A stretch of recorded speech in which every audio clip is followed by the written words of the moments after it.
ভগবানকে জানাই অনেক অনেক ধন্যবাদ। কারণ এই ট্যুরটাতে না আমরা যা চেয়েছি তাই কিন্তু পেয়েছি।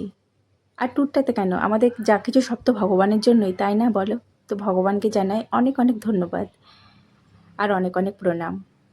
তো কি বলো তো, তখন আমরা হিমাচল ঢুকছিলাম, ভোরের আলো তো ফুটে গেছে, তোমাদের আগেই বলেছি। তো এপারে আমরা সবাই কিন্তু গাড়িতে অধীর আগ্রহী ছিলাম যে কখন আমরা সানরাইজ দেখতে পাবো।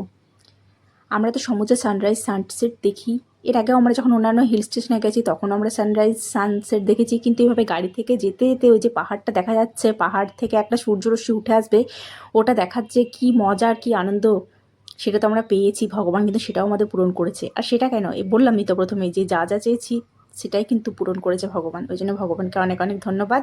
আর আমাদের যা কিছু সব কিছু ভগবানের জন্য, এটা তো তোমাদের বললামই আমি। তো পাহাড় থেকে যে সানরাইজ দেখেছি সেটা কিন্তু নেক্সট ভিডিওতে আমি তোমাদের সঙ্গে শেয়ার করবো। এই ভ্লগটা এখানে শেষ করছি, টাটা।